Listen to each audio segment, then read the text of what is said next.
Welcome, friends, to Possible by Design, where we want you to live well and for all of us to act wisely and shape the future.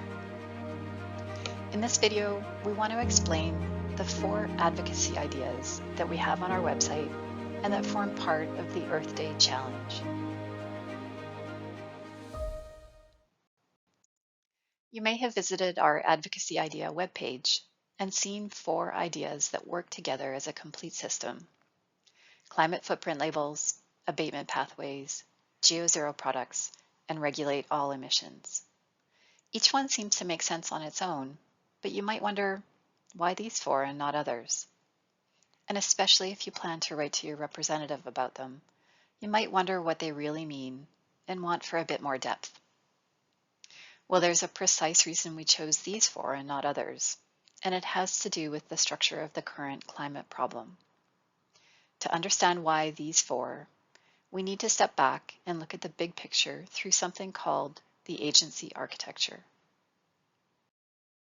We know that a silent supermajority wants action on climate and to live sustainably for today and for future generations. So why aren't we already there?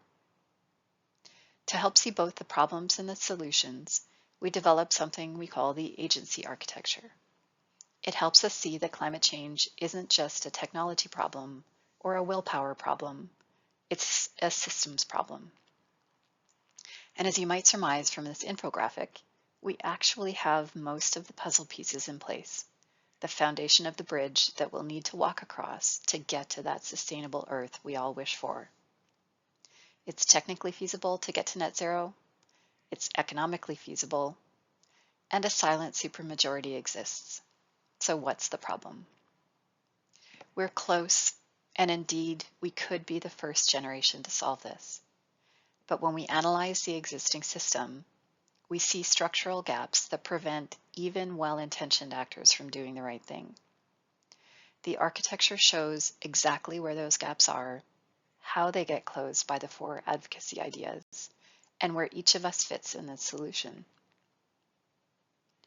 There are 5 gaps: the missing signal, geographic displacement, payment displacement, accounting opacity, and the political time horizon. And recall there were 4 advocacy ideas. We'll walk through each gap and show you which advocacy idea or ideas close the gap.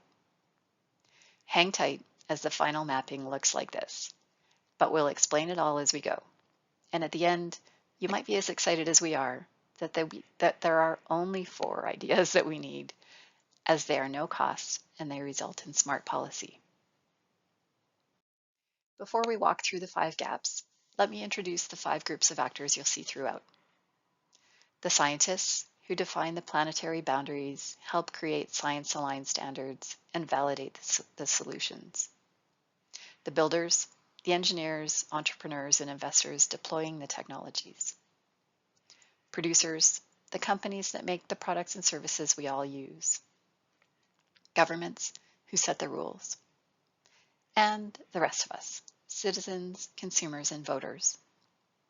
Every one of these groups has a role, and every one of them is blocked in different ways by one or more of the 5 structural gaps. So let's look at each gap. The first gap is the missing signal. Builders help producers, and producers produce the products and services we buy.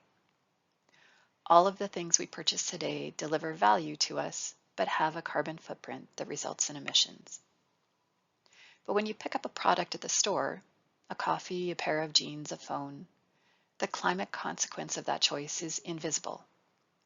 Maybe you wanted to know because you have a few product or service options that work for you and you'd like to know about their footprints.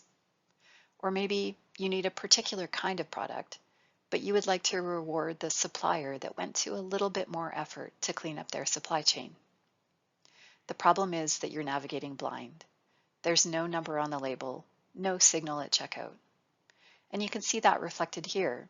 There's a gap in the connection between what producers make and what we know about it. What closes this gap? We have one of the 4 advocacy ideas doing the heavy lift here: climate footprint labels.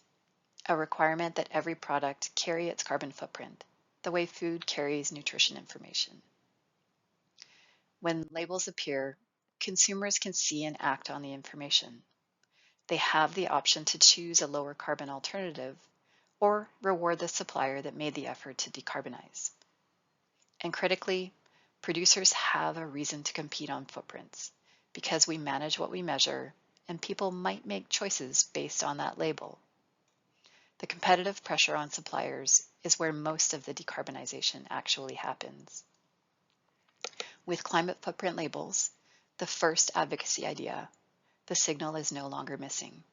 The connection between what's made and what we know about it is restored. The second gap is geographic displacement. The people who emit the most aren't the people who suffer the most, and the people suffering have no leverage over those causing the damage. Think about a family in Bangladesh navigating flooding that gets worse every year. They didn't cause it. They can't vote against it. They have no mechanism to hold anyone accountable. That's displacement. The consequences land somewhere other than where the decisions are made. Closing this gap requires universal action, and we have one advocacy idea working on this gap. Simply regulate all emissions, a gradual, predictable ramp to net zero, or 100% decarbonized, as we show here, that applies to every sector in every jurisdiction. Many nations have already passed net zero into law by 2040 or 2050, but in most cases haven't yet set the decarbonization ramp for all sectors. Some sectors need to start low and go slow on their decarbonization effort because we're still building solutions for that sector and the current solutions are expensive. Some have more decarbonization alternatives and can move more quickly, but everyone arrives at zero at roughly the same time. The catch is that a ramp only works if it's truly universal. Otherwise, producers playing by the rules get undercut by imports from places that aren't. That's what a carbon border adjustment solves. It simply applies the same carbon cost to imports so that the rules are level regardless of where something was made. Once that framework is in place, markets know their requirement and they'll begin solving for it. The third gap might be the most surprising. The costs of climate damage are already being paid right now every year, but they're being paid through the worst possible channels, your insurance premiums and your taxes that fund things like disaster relief, covering risks that private insurers won't cover, and military budgets absorbing climate security costs. Scientists and economists have quantified what inaction costs, but none of that money is flowing in a way that drives investment in decarbonization, in doing our best to reduce emissions and removing the rest. It's a cost borne by everyone through channels that are invisible and disconnected from the emissions causing the damage. Costs that just go up over time without fixing anything. So what do?